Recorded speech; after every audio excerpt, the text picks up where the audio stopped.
Helen Mirren in a gang, mobsters on meat hooks, a glimpse of young Pierce Brosnan, and Bob Hoskins becomes a star. You'll find it all in this tough British gangster film.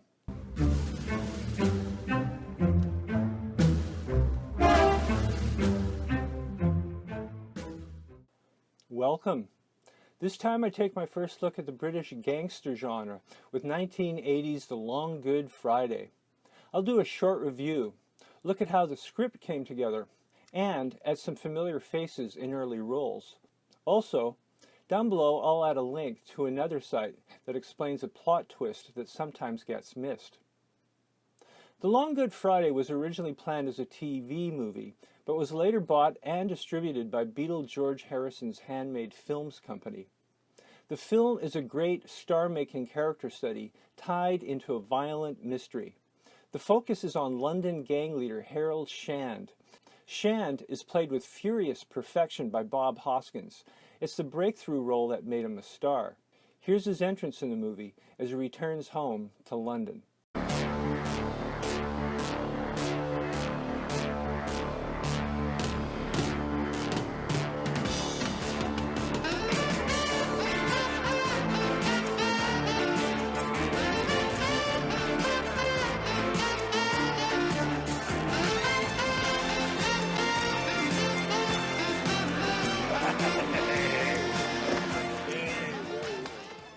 As Shand, Hoskins is a powerhouse, a commanding physical presence.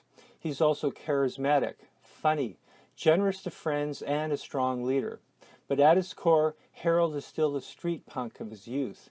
He can snap and turn to violence at any time. In many ways, he's an East London Tony Soprano, often likable, but imposing and even deadly when crossed.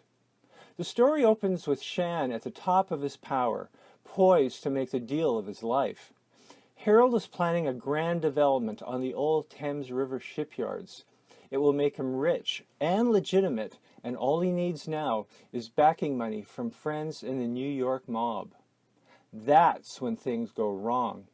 Just as the Yanks arrive, bombs start going off in his clubs, and his friends start dying.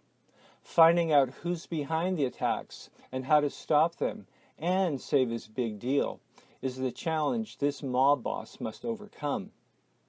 Helping Hoskins is Helen Mirren as Shand's girlfriend Victoria. Fortunately, Mirren insisted that her part be more than a dumb gun moll, and she's at her elegant best as the sharp woman who helps run the business and gives Shand no-nonsense advice when he needs it. Mirren and Hoskins are great together, and they stayed friends after the film. By playing a strong woman, Mirren is a type rarely seen in mob films, and The Long Good Friday is all the better for it.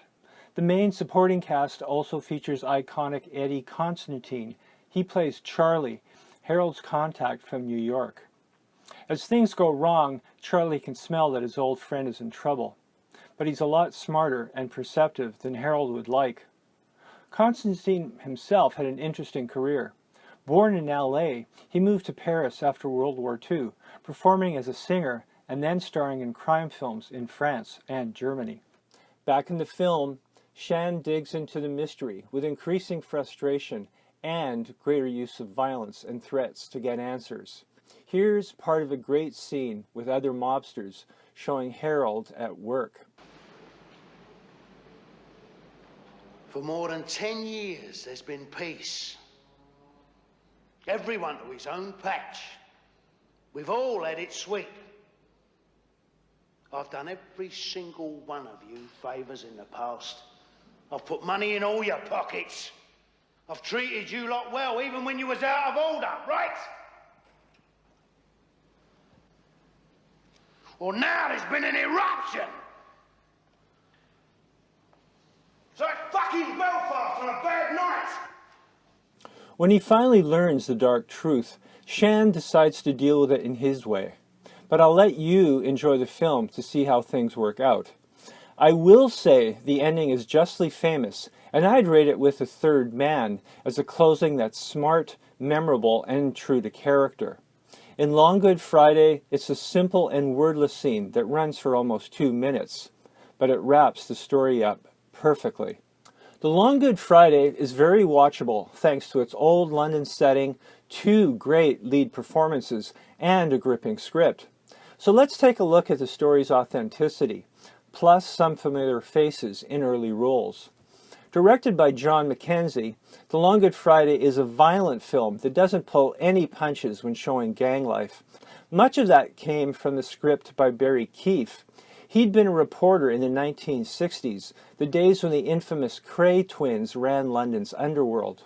The Krays were notorious for extreme violence, sometimes involving swords, and have inspired 3 movies, including Legend, featuring Tom Hardy as both Ron and Reggie Kray. Barry Keefe applied this gang knowledge when creating the story. Scenes with a spitting widow and a crucified man came from real life, he said. And a few real crooks he knew got small roles in the film. Of note, after the film's release, Bob Hoskins got a fan letter from Ron Kray. He praised his performance as a gang leader. Looking at the supporting cast, you'll find some interesting faces. As the film opens, we meet Harold's friend Colin, played by Paul Freeman. Freeman's not in the film very long, but by 1981 he gained great fame as the villainous Belloc in Raiders of the Lost Ark. Watch closely and you'll spot young Alan Ford and P.H. Moriarty. Years later, they'd both gain bigger roles in Guy Ritchie's dark gang comedies. And finally, Good Friday also has the feature debut of future Bond Pierce Brosnan as a mysterious gang member. Cast in a non-speaking part, Brosnan managed to improvise high, his one word of dialogue that stayed in the movie. Hi, I had the chance to see Long Good Friday at the Haymarket in London, and it was really great getting back to the film. I really hope you enjoyed this look at Long Good Friday. As always, I invite you to comment and subscribe if you haven't already done so, and hope to see you back again soon at Waltz Flicks Picks.